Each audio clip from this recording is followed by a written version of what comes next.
à tous. Je vais essayer de ne pas parler trop fort. J'ai perdu l'habitude d'utiliser des micros. Donc quand j'ai pris le micro pour la première fois aujourd'hui, heureusement que vous n'étiez pas là, parce que ça vous aurait fait un peu peur. Mais bon, voilà, je m'adapte. C'est la première fois depuis 2 ans, donc c'est un peu impressionnant pour une première fois de se retrouver ici, mais ça fait énormément plaisir. Et je vais vous parler d'innovation pragmatique. Je ne vais pas forcément, enfin même si on est dans la même ligne directrice que ce que vient de dire Jérôme et le thème d'aujourd'hui, une innovation pour une utilité, nous chez Oracle, on a une approche très pragmatique de l'innovation vu on veut qu'elle soit utilisée par nos clients. Et on veut que ce soit vraiment une innovation qui atterrisse et pas un chemin vers nulle part. Comme ça peut être le cas dans certains exemples. Moi, j'ai vu il y a 3 ans, j'avais vu, je pense que c'était à l'USI. Je ne sais pas si ça vous dit quelque chose, l'USI, c'est assez extraordinaire. C'est un séminaire organisé par Octo autour de l'innovation et on voit des intervenants exceptionnels.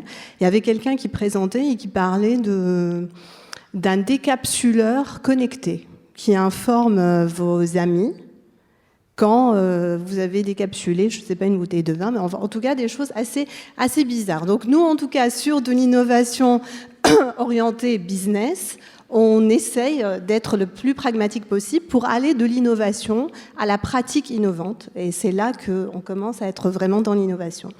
Et je vais vous raconter ça à travers l'histoire des innovations d'Oracle, du moment où elles sont conçues et développées par nos équipes de stratégie et de développement, par nos labs avant ça, jusqu'au moment où elles sont adoptées par vous. Et c'est pour moi, en tout cas, à ce moment-là que ça devient des vraies innovations, vu qu'elles se transforment d'une innovation potentielle à une vraie pratique innovante qui vous apporte la valeur. Donc vous faites complètement partie intégrante, finalement, de notre démarche d'innovation. Alors, pour ça, on a 2 principes qui sont extrêmement simples. Le premier a été cité par Jérôme, c'est le fait que l'innovation soit utile. Elle peut être disruptive, mais il faut qu'elle soit utile. Il faut qu'elle réponde à un besoin ou à une ambition. Donc ça peut être, je prends des thèmes qui sont des thèmes réels, vraiment modifier, améliorer l'expérience, que ce soit l'expérience du comptable, ou l'expérience de l'employé, ou l'expérience de n'importe quel emploi dans l'entreprise. Ça peut être aussi automatisé, ça peut être permettre une prise de décision, surtout dans le monde dans lequel on vit, plus proactive et plus agile. Donc il faut que ça puisse répondre à un besoin. Il faut qu'elle soit utilisable, c'est-à-dire qu'il faut qu'elle puisse être suffisamment prête à l'emploi pour être adoptée dans un temps et avec un coût raisonnable. Ça, je pense qu'on est tous d'accord là-dessus. Le deuxième grand principe, c'est qu'il faut qu'elle soit utilisée. C'est ce que je disais tout à l'heure. Alors vous allez me dire, si elle est utile et utilisable, elle va forcément être utilisée. C'est pas forcément vrai. L'adoption de l'innovation, même quand l'innovation est vraiment pertinente, peut se heurter à des obstacles organisationnels. Ça peut ne pas être le bon moment, donc ça peut nécessiter vraiment une démarche. Et je pourrais vous parler pendant 30 minutes d'exemples comme ça. Si on prend l'exemple des réseaux sociaux, Zuckerberg n'a pas inventé les réseaux sociaux. Il y a plein de gens qui ont inventé des réseaux sociaux avant lui qui n'ont pas percé. Dont d'ailleurs, malheureusement pour moi, des gens que je connais et qui ne sont pas devenus milliardaires comme lui. Pour aller dans un passé beaucoup plus lointain, l'exemple de la charrue, pour retourner un peu à la terre, la charrue c'était extrêmement utile et extrêmement utilisable, sauf que ça s'est heurté à l'environnement politique de l'époque, notamment le fait qu'on ne puisse pas traverser les champs.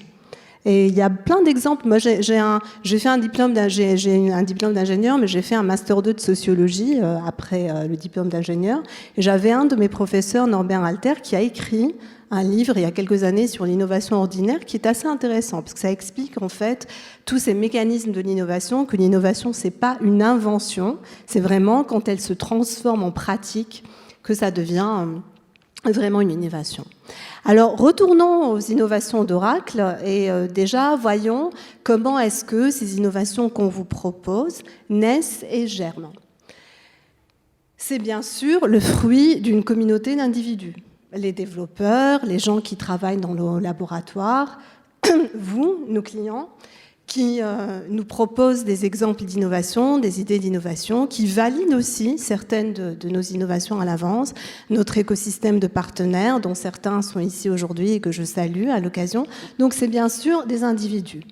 Mais c'est aussi un dialogue entre les innovations technologiques, la maturité de ces innovations technologiques, la disponibilité des ressources qui leur permettent de fonctionner, comme la data pour l'intelligence artificielle, et le besoin fonctionnel ou le besoin business. Donc, par exemple, encore une fois, pour prendre le même type d'exemple, j'ai besoin d'améliorer l'expérience employée.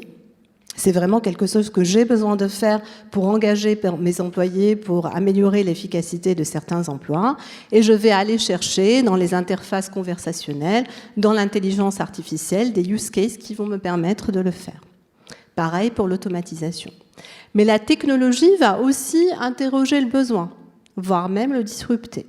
Et on a vu ça tous les jours dans notre vie, je dirais, de consommateurs. En B2C, c'est en train d'arriver de plus en plus. On va le voir après sur certaines pratiques qui sont complètement en train de changer. Alors passons vraiment à des cas concrets pour voir quelques exemples de ces innovations, le plus souvent prêtes à l'emploi d'ailleurs, c'est les exemples que je vais vous présenter, qu'on délivre chez Oracle. Et je vais commencer par la partie expérience, plutôt expérience employée. Alors, l'expérience employée est un sujet qui est extrêmement chaud, pour utiliser un anglicisme depuis plusieurs années, et à raison, parce que l'expérience employée, l'expérience qu'on propose à nos employés va déterminer leur comportement, leur efficacité, et va avoir vraiment un impact sur pourquoi est-ce qu'il y a le... Bon, ça, c'est pas à moi, mais bon, c'est pas grave. Ça a vraiment un impact sur la performance de l'entreprise. Alors, la première chose qu'on offre, c'est tout ce qui est interface conversationnelle. La possibilité de pouvoir mettre à jour mes données, de pouvoir, comme on le voit ici, rentrer un feedback pour un collègue dans une évaluation 360, le fait de pouvoir mettre à jour mes notes de frais en utilisant le chat ou la voix, le fait aussi de pouvoir consulter, par exemple, le statut des factures. Donc, plein d'exemples qu'on offre d'ailleurs pour une grande partie d'entre eux en standard dans notre solution, qui permet très facilement de transformer les paroles en actes et qui permet en fait de rendre la navigation, l'adoption de nos solutions extrêmement simple et extrêmement naturelle. Si on continue sur le domaine de l'expérience employée, on va se mettre dans la peau de Daniel Banks pendant quelques minutes. Daniel va recevoir, comme vous le voyez à l'écran, j'espère que vous voyez bien, des suggestions d'action par rapport à son profil, par rapport à son emploi, par rapport à son historique de navigation, mais par rapport aussi au moment où il en est dans sa carrière. La solution, ici la solution RH, va, avec de l'intelligence artificielle, lui dire « ça serait peut-être bien que tu t'occupes de ta carrière ». Et j'ai la possibilité de refuser ou d'accepter cette action. Ce qui fait que le système va continuer à apprendre. C'est de l'intelligence artificielle. Si je dis là, tu t'es complètement trompé, c'est pas bon du tout, ça va continuer à entraîner la solution, de la même manière d'ailleurs que pour l'assistant digital. On va continuer avec Daniel qui va, la solution lui propose de postuler à ce qu'on appelle un emploi gig.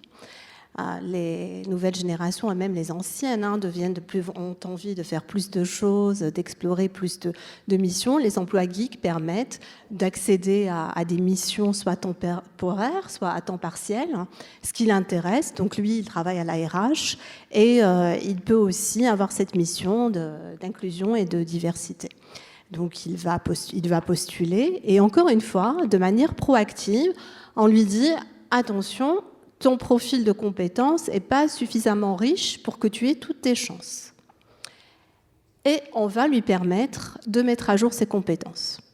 Mais pas de manière traditionnelle, là encore avec de l'intelligence artificielle. Je ne sais pas combien d'entre vous ont déjà mis à jour leurs compétences. Enfin, j'imagine tout le monde. Ce n'est pas forcément le processus le plus marrant et le plus simple. Là, c'est une toute nouvelle fonctionnalité. On a mis de l'intelligence artificielle pour proposer des compétences de manière dynamique et même construire le référentiel de compétences de manière plus dynamique et ouverte, ce qui fait que la solution va me proposer des compétences liées à mon emploi, liées à des emplois similaires ou à des profils similaires. Ce qui va me permettre de pouvoir mettre à jour mes compétences beaucoup plus facilement et d'avoir toutes mes chances pour accéder à cette mission.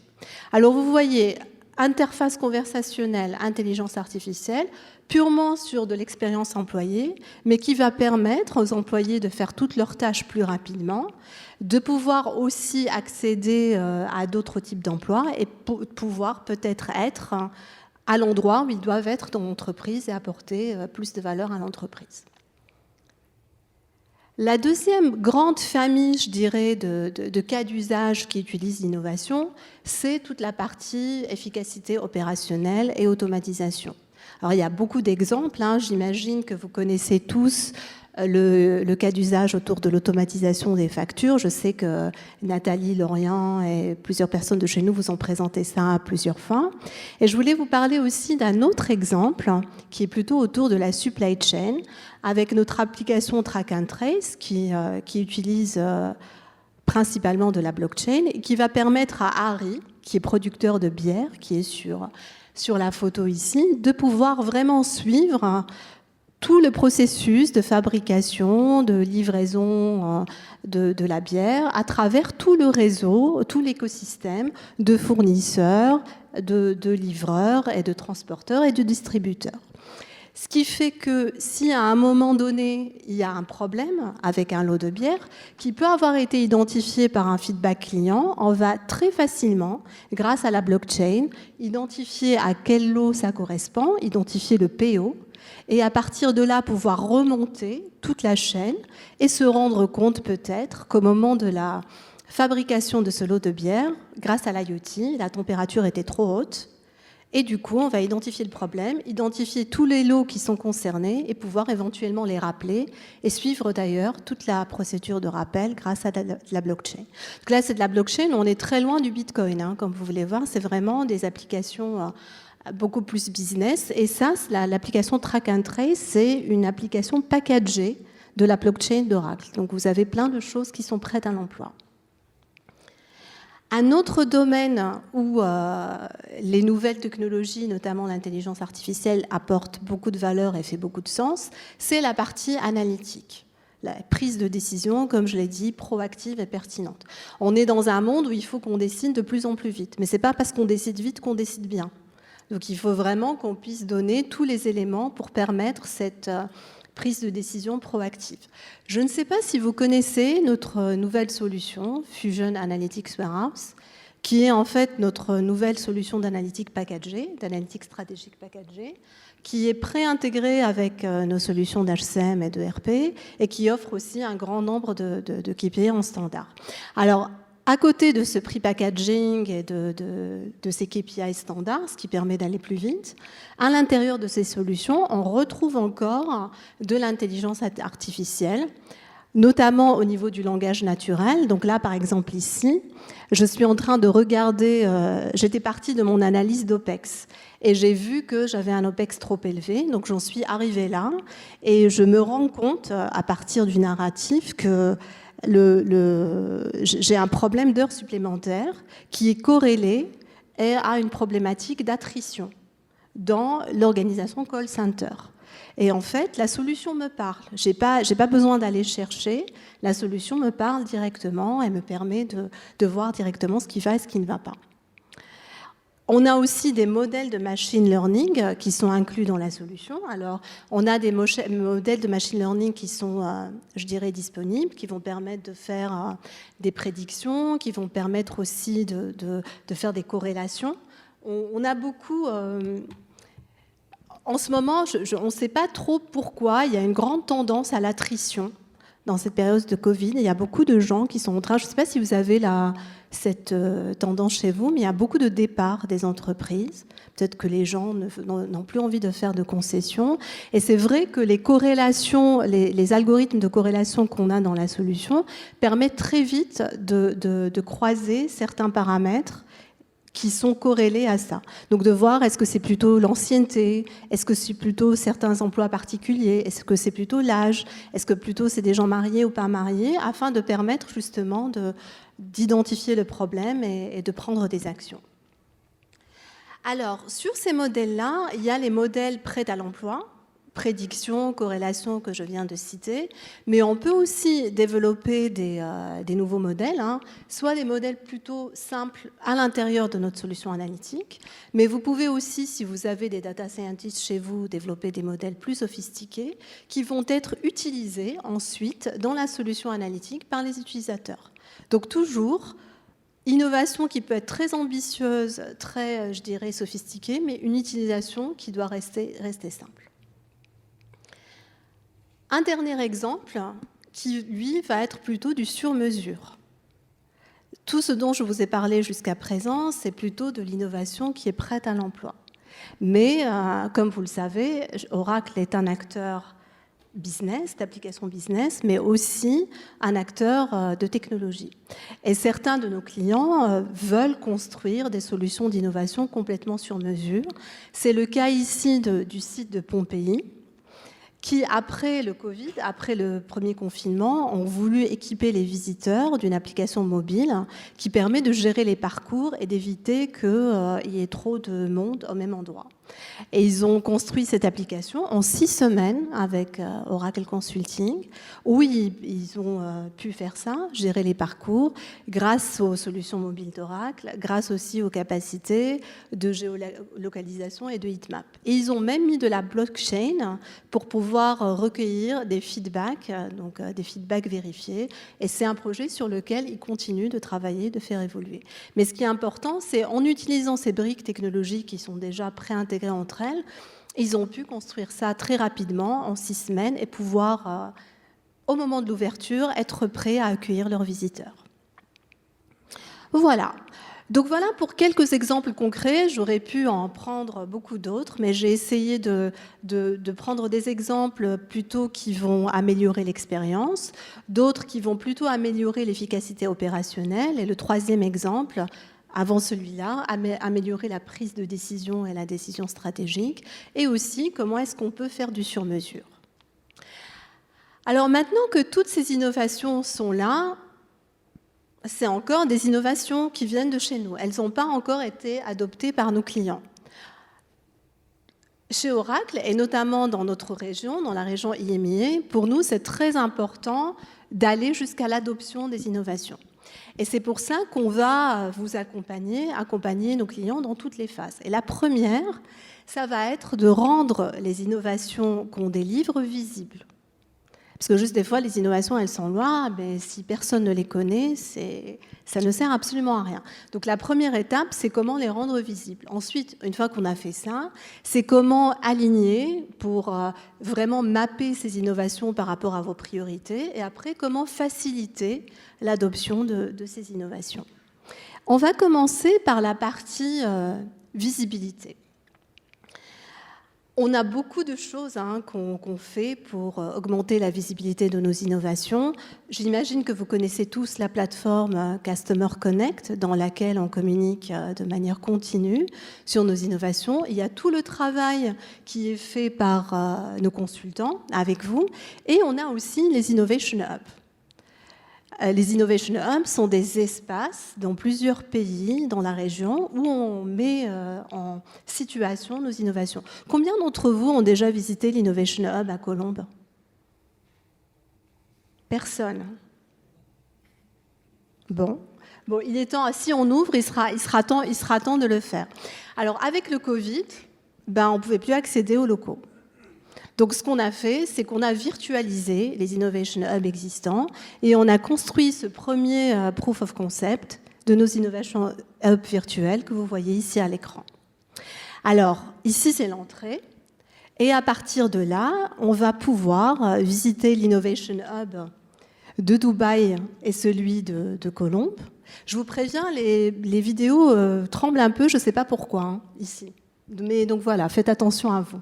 Et on va aussi visiter des espaces complètement virtuels, comme le Corner Finance, que vous voyez ici, où on va aider le ou la CFO à mieux monitorer les indicateurs opérationnels et business, et aussi à les améliorer. Donc là, on retrouve toute la solution dont je vous ai parlé tout à l'heure, d'analytique, avec les capacités de prédiction et de forecasting.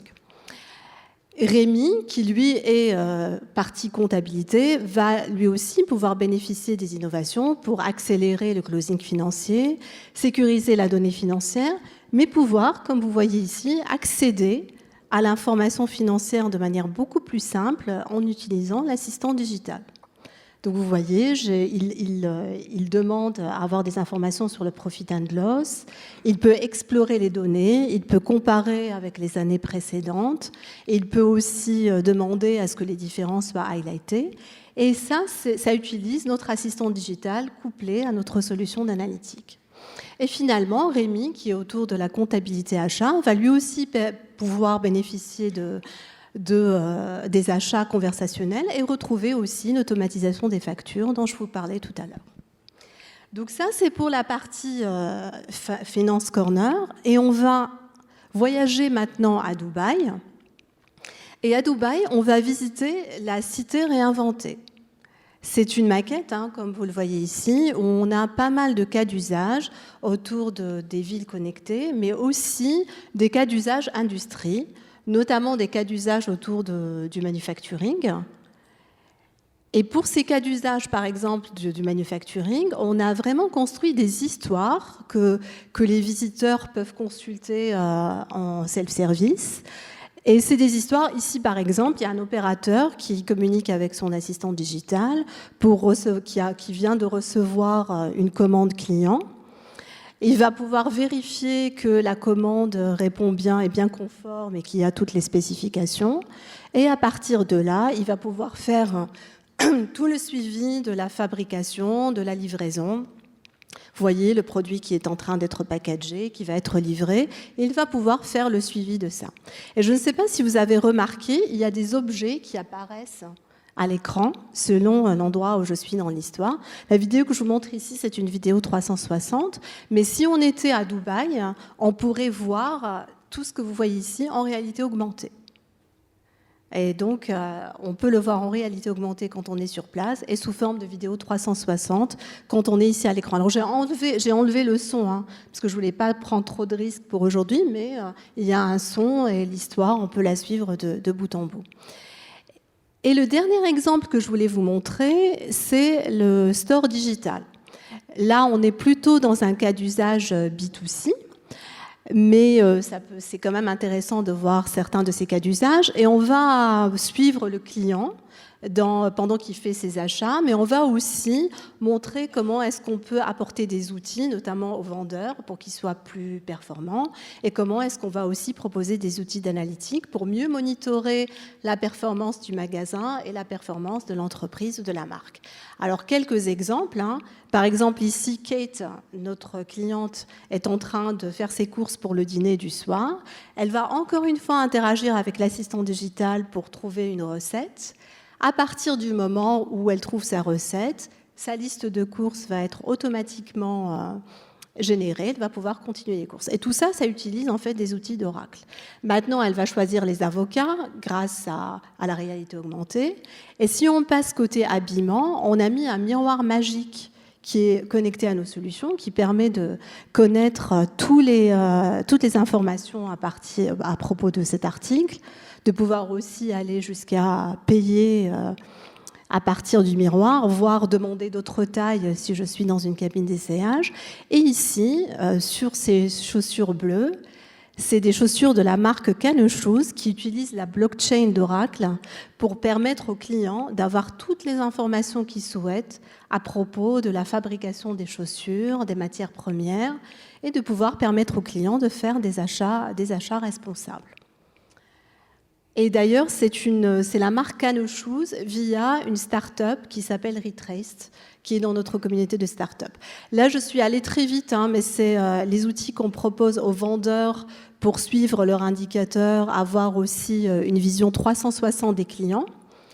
toutes les informations à propos des clients, de l'historique d'interaction des clients avec les services clients, aussi leur permettre d'être au courant de tous les événements qui se produisent autour de la marque ou du magasin, avoir des informations sur le produit, mais aussi, au même endroit, accéder à leur self-service RH et à leur formation.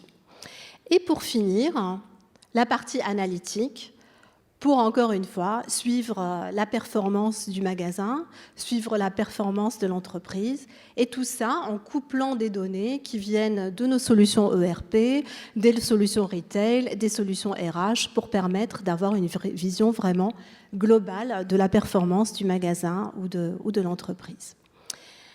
Alors, on rend visibles les solutions d'Oracle, très souvent des solutions d'Oracle qui sont prêtes à l'emploi, mais aussi on travaille beaucoup avec notre écosystème de partenaires et de start-up. L'exemple de la blockchain que je viens de vous montrer utilise la start-up Retraced, qui a mis en place ce use case pour la marque de chaussures Kano Shoes. L'exemple que je vous ai montré juste avant autour de l'assistant digital et de Rémi, qui était le comptable. Vous vous rappelez de ça? Où il allait explorer la donnée financière. Ça utilise l'assistant digital d'Oracle, mais ça a été fait par un de nos partenaires, Peak Indicator, à partir de ce qu'on offre en standard. Donc c'est une innovation communautaire et inclusive. Et on explore aussi, ensemble avec les partenaires, d'autres use cases qui peuvent être plus ludiques et plus disruptifs. Alors vous allez me dire après pourquoi faire, je vous expliquerai pourquoi. Mais par exemple ici, avec un partenaire aux Émirats Arabes Unis qui s'appelle Wind, ils ont travaillé, je ne sais pas si vous allez entendre le son. Ouais, voilà, donc là, je communique. I'm very well. Thank you for asking. Et donc, on a mixé un personnage avec l'assistant digital. Donc, c'est vraiment le vrai assistant. C'est le vrai assistant digital d'Oracle et qui, en même temps, anime un personnage.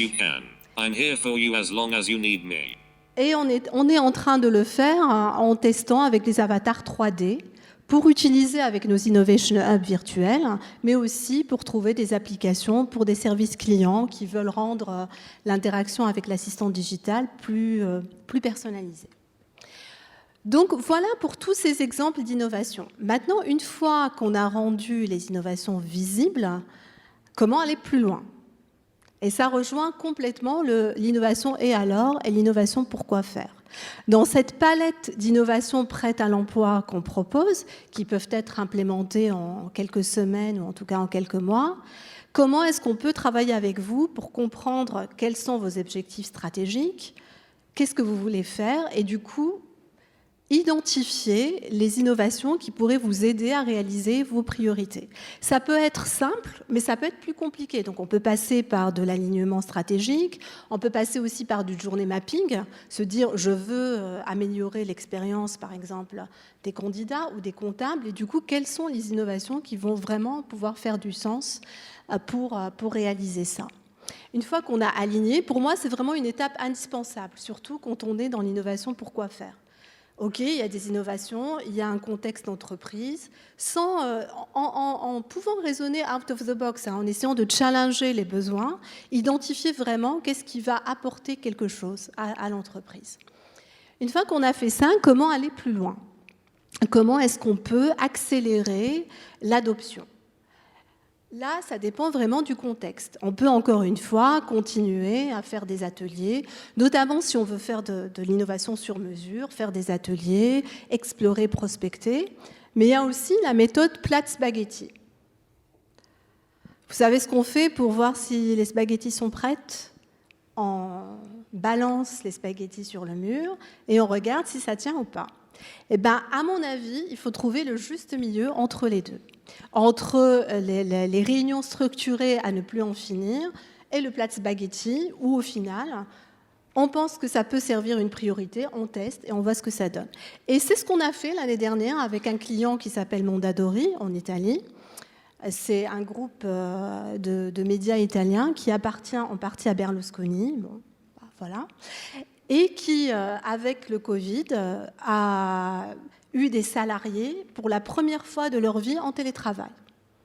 Ils n'avaient jamais été en télétravail avant, même pas une journée. Et donc, du coup, ils ont dit, mais comment on va faire ?